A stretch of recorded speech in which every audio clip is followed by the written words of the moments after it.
Continuing in our theme about prayer and what it means to be B'nai Noach within the context of this particular subject. Very important part of spiritual life to pray. Question is, what role does it have in the life of a Noahide person? We're going to speak about the intellectual obligations to pray. As we've said many times before, we have a formal structure of Sheva Mitzvot B'nai Noach, 7 Noahide laws. We know that there is an expanded version of it. But in addition to what we have in the basic list, we have something that can be called an intellectual obligation. And an intellectual obligation is not just something that you find in Noahide law, you find it in Jewish law as well. We're going to explore that a little bit tonight. The idea being that there are certain things that need to be written, and there are certain things that do not need to be written because logic dictates it. It should be intuitive that there are certain things that we must do. So the intellectual obligation of Noahides holds a profound significance in the observance of their laws. While the Torah does not specifically mandate the frequency or format of prayer for Noahides, we have various sources that shed light on the intellectual engagement required in the act of prayer and blessings. If we look at the Rambam in the Laws of Prayer, chapter 1, halacha 1, there is a positive Torah commandment to pray daily. As it says in Exodus chapter 23, verse 25, you shall serve God your Lord. And we saw in the Gemara last class, this is a Gemara in the tractate Tani, that in addition to the verse just quoted, we have a verse in Deuteronomy chapter 11, verse 13, which states that you shall serve God with all your heart. And there Chazal asked the question, Ezehu avoda shebalev, what service is there? What service is there that we could call the service of the heart? Havi omer zo tefillah. We must say that this refers to prayer. Now, the Torah does not prescribe a specific number of prayers, a formula for the prayers, meaning to say a specific type of liturgy, what the content of prayer is supposed to be, nor does it give you fixed times for prayer. Those are all rabbinic additions, which are scrupulously observed by Jewish people. But the question is whether or not that has to be observed by B'nai Noach. Essentially, it does not. The Kesef Mishnah, which was written by Rabbi Yosef Karo, who also is the author of the Shulchan Aruch, further clarifies that the format of prayer is not specifically outlined, that really what a person should do is just pray in a spontaneous and free manner. That's what, if you were observing the mitzvah of prayer from a biblical standpoint, it would be a very spontaneous and free type of prayer. When we look at the responsa literature, which is very important in halachic development, we have previously spoken about the development of Torah law, and we know that the latest historical period in the development of Jewish law, of Torah law, is referred to as the Acharonim, The Achronim are the rabbis of today who are showing us how to apply the rules of the Shulchan Aruch to contemporary situations.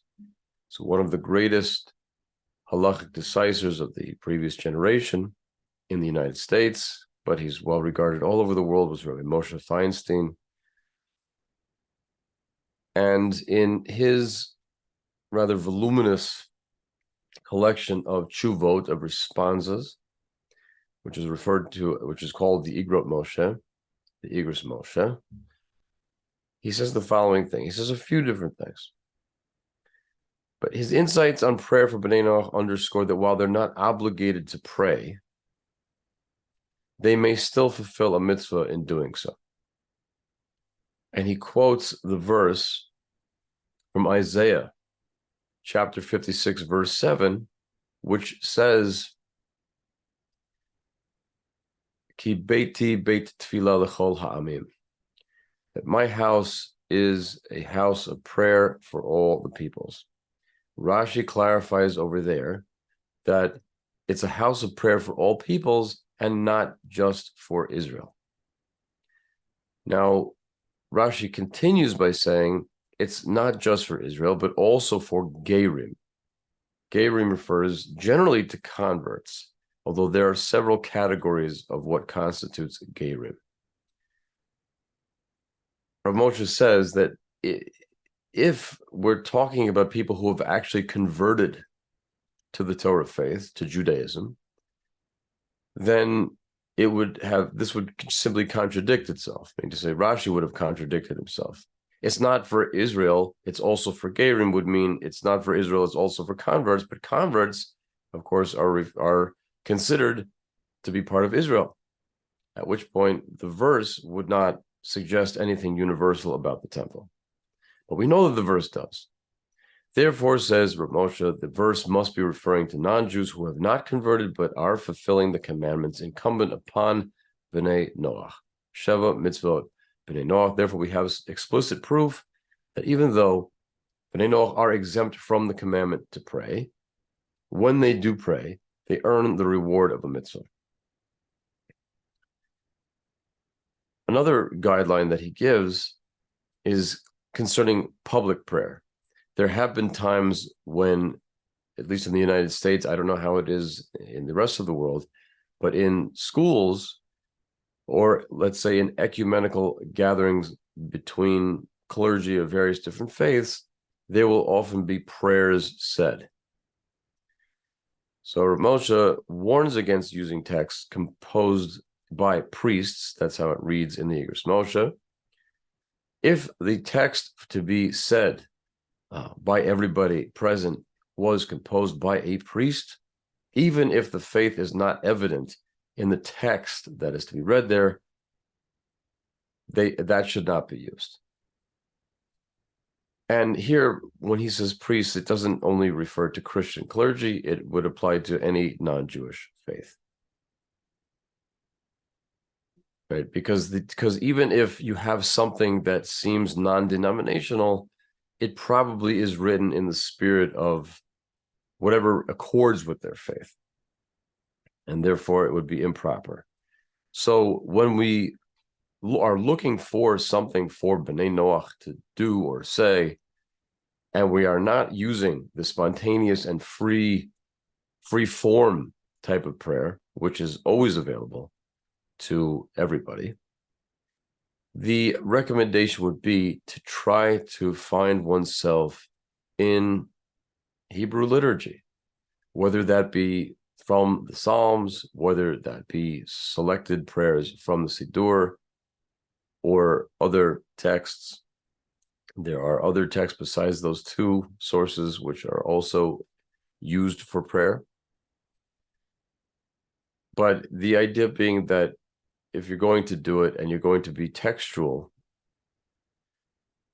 then you should use Jewish sources.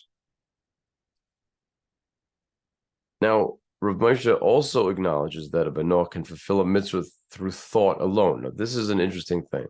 Is a person allowed to pray in their mind, or must they verbalize prayer. Jewish people are not supposed to pray that way. We're supposed to verbalize it. Our ears are supposed to hear what our mouths say. However, there are certain circumstances which would permit B'nai Noach to pray, even if they were not verbalizing it, such as if they are surrounded by people who are dressed immodestly, or they are in what is referred to as a makom mitunaf, which means a dirty or malodorous place. That is not appropriate for prayer. For that reason, one does not pray in the bathroom. I've heard people who have been, let's say, in anonymous groups for alcohol or drug addiction being given the advice, just find some place private and talk to God, even if you have to go into the bathroom. That does not work within the framework of Torah. You have to have an appropriate setting for prayer. But the thing is that if you are not in that kind of situation and verbalizing prayer is possible, that really is the condition for receiving the schar mitzvah, the reward of the mitzvah of praying to God. What is this reward? The reward is something that should be obvious to anyone of faith, which is that everything that we need and all of the problems that we encounter, all of these things we need to be turned over to God. We need to turn to God for help in all of these things. And therefore, it should be obvious, it should be intuitive to anybody and everybody that that's what we do. So when we do it, that is something that is very precious to God, and we receive reward for doing it in and of itself. Okay, now, if it's not ideal to pray in the presence of people who are immodestly dressed, that also implies something for us, which is that dressing modestly becomes a reflection of the commitment to honor the sacredness of the moment of prayer and to create an atmosphere that's conducive to a meaningful connection with God. Let's talk about the idea of modesty for a couple of seconds. Choosing modest attire is not merely a cultural norm in Torah communities, but it's a conscious decision to demonstrate respect for the spiritual encounter which is about to unfold. A person who lives with God, with a consciousness of God, realizes that they are always in the presence of God. If you had an audience with a king, maybe not today's king, but maybe also today's king, how would you dress to walk into the palace? Would you be wearing a bikini? Or would you try to choose the most elegant, most dignified article of clothing that you have? Should be obvious. Modesty in dress aligns with the intellectual understanding that a person's outward appearance influences the inner disposition during prayer. This is a very interesting thing, because what we are discovering through this idea is that influence doesn't only work from the inside out. It's not just about changing how you think, connecting to God, trying to be somebody who purifies their thoughts, somebody who directs their attention. You can also influence yourself from the outside in. There's an expression in English, the clothes make the man. That's a very interesting idea, but we see that it's true. You feel differently depending on what you're wearing, depending on how you are presenting yourself to the world. So when we present ourselves in a modest manner, a Ben Noach communicates a reverence for the sacred act of communing with the divine. Secondly, just back to the idea of selecting a fitting place for prayer. That's equally important. The environment around us plays a crucial role in setting the tone for the spiritual experience. And we all know this from experiences in nature or visiting very special places. Whatever faith a person belongs to, generally, there has been tremendous emphasis on what the environment of prayer looks like. In some faiths, it's extremely ornate. In some faiths, it's extremely simple. But even in the simplicity itself is meant to facilitate something. Ramesha has insight here that highlights that even in the absence of specific obligations, Noahides are encouraged to consider their surroundings consciously. Where should I pray? And therefore, we avoid specific types of places and we try to direct ourselves towards others. The point being that it should be conducive for focused and meaningful prayer. It's a very, very special thing to be able to open one's mouth and speak to God and to ask God for what you need and to praise God, to thank God for what you have. And therefore we have to, that's the idea of Kedusha. Kedusha, lahagdish means to, or the kadesh means to separate. It doesn't mean holiness in the literal translation. Kedusha means separation, that we have designated this, whatever it is. The act of marriage is called kiddushin because we separate this person from availability to any other human being except their spouse. They're separated unto me, so to speak. The kedusha of a place of worship means that I have designated this place as being separate from other places. It's not the same here. This is not where, this is not where I ride a unicycle and juggle.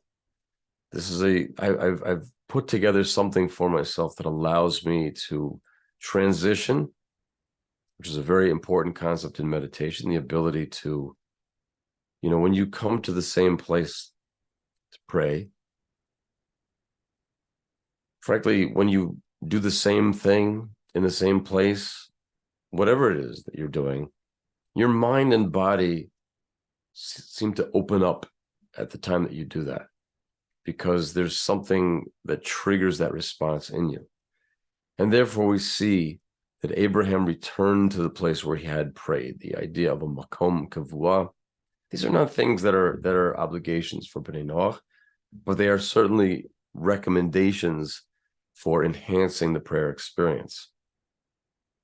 So if we look at a proactive approach to preparing the environment, it's a proactive demonstration to this spiritual journey.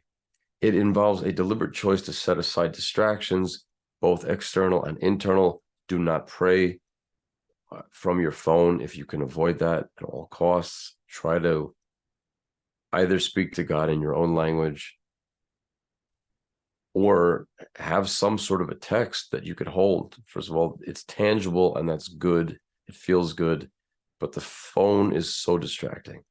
Can you imagine yourself trying to get into a state of communion with God, and meanwhile all of your WhatsApp notifications are blasting across the top of the screen? It just doesn't work. It just doesn't work. And really, what we're asking here is to become settled and focused in a way that the world that we live in really does not facilitate. So we are doing something that kind of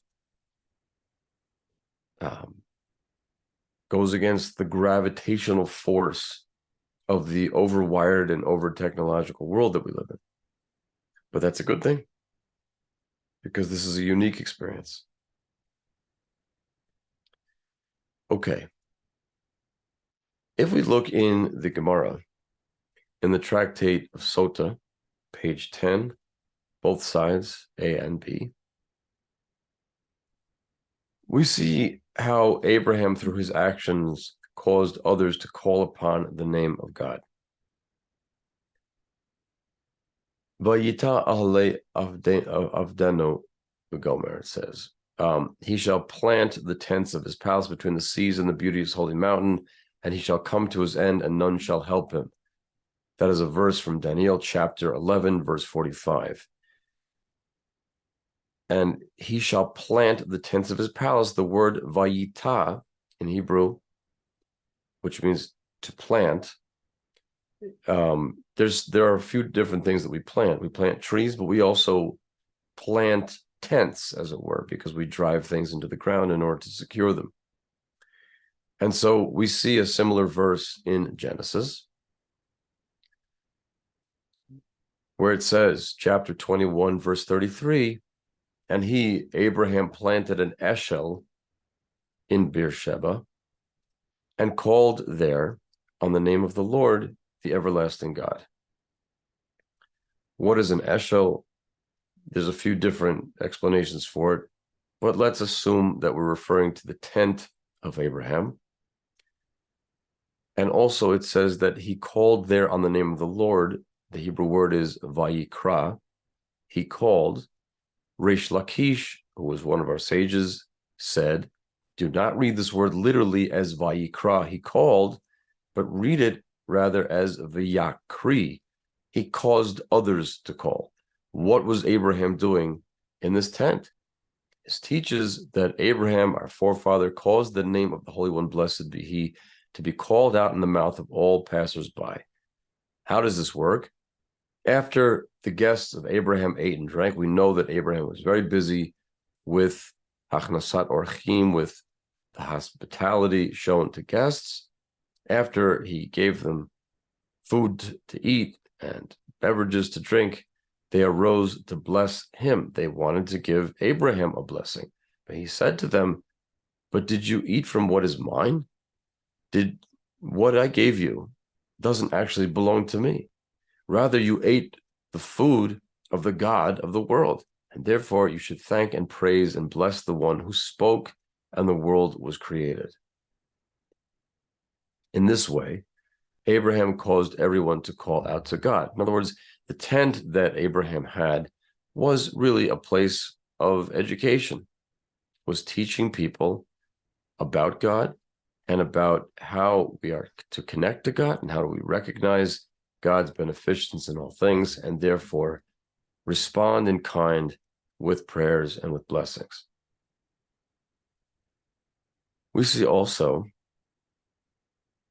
that Joseph had the same practice. Chapter 39, verse 2, Genesis chapter 39, verse 2, and his master saw that the Lord was with him, and that the Lord made all that he did to prosper in his hand. What do we know about this? How did the master see that the Lord was with Joseph? Rashi says, the Lord was with him. Shem Shamayim Shagur B'fiv, the name of heaven was constantly on his lips. In other words, the success of Joseph was linked to the constant presence of God. And he spoke about it. He verbalized it. He formed an intellectual connection between actions and acknowledgement of the divine. And this was something that his master took notice of. And really, as we see throughout the story of Joseph, that is the secret of his success. Now, when we're talking about the central theme of what this class has been about so far, we're talking about an intellectual obligation. What do I mean by an intellectual obligation? What I mean is that there are certain things that logic compels you. Logic compels you in the direction of these things. In the tractate Brachot, page 35a, the chapter there is known by the first two words of the Mishnah, which is Ketzad Mivarchin. How do we bless? Meaning to say, we're getting into, at that part of the Mishnah, all of the halachot of blessings over food. And the Gemara asks the question, from where do we know that a person has to do this before he or she eats or drinks? Why is that a question? Because it says in the Torah, "V'yachalta v'savata u'virachta et Hashem Elokecha." You will eat, and you will be satisfied, and you will bless the Lord your God. So we see that there is already a biblical obligation to make blessings after you eat. The idea of grace before meals does also exist in Judaism, but grace after meals is the one that, if you are familiar with Jewish practice, you're familiar with more readily. But the Gemara here is exploring the idea that maybe a person should make a blessing before he eats. And the Gemara brings a few different examples as to why that should be from texts. And finally, that whole section is finished off by svarahu. It's just simple logic. Asur lo la'adam sheyehaneh min ha'olam hazeh belo bracha. It is simply forbidden to enjoy the benefits of this world without making a blessing. That's just logical. Rashi says, svarahu, it's logic. What's the logic? If one derives benefit of the world, he or she must thank the one who created that benefit, who created that world. These are opportunities to connect to recognize, and to thank God. And we shouldn't pass them up. Whether that be prayer or blessings, it applies equally. In other words, it is simply a logical response to deriving benefit from the world.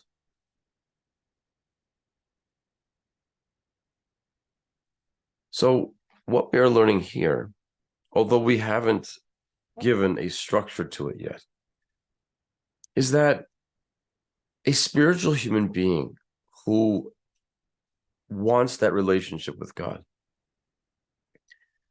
has unbelievable amount of opportunities that will trigger their consciousness.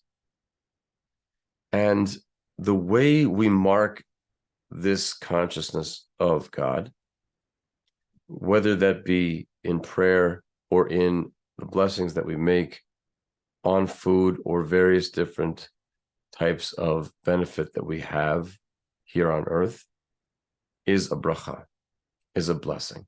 The word bracha is similar to the word brecha. Brecha is like a pool that we use to irrigate things. It is like the storage of water that people in agricultural communities use to make the plants grow. Meaning to say that we recognize the source. We recognize that we are being endowed, that we are being gifted what we have in life from the source of everything. And so the bracha is uttered in order to commemorate that experience. Now, that's something that takes getting used to, because this really can happen many times a day. Every time we eat, every time we see a rainbow, every time we see some beautiful aspect of nature, or we are saved from a particular calamity. All these things are opportunities for us to acknowledge and to thank God for what he's given us. And so I've specifically avoided structure of prayer. We will get into blessings next time, but I've specifically avoided the structure of prayer for the simple reason that it is not an obligation on Noahides to pray in a structured format. They may do so if they wish. If you're going to use the Siddur, you're going to have to adapt it somewhat, because the Siddur is very Jewish-centric, as it is supposed to be, because that is the nature of Jewish prayer. You can use the Psalms. We have many, many, many different options in prayer literature and liturgy. And you have to find the things that inspire you. But we always want to leave the option of free and creative prayer. Now, this is also true for Jews. We have to do the formal ritual, but nothing's stopping us from taking the time to be alone with God and to talk to him the way we would talk to a friend, the way we would talk to a parent, a loving parent. God is referred to in the Talmud as Rahmana, the loving one. And that's how we have to perceive him as well. And so I bless us all as we continue this journey into the world of prayer to find our place, to find the space that fits us, to present ourselves, and to experience what that's like to stand with God and to be aware of him and to bring him into every corner of our lives.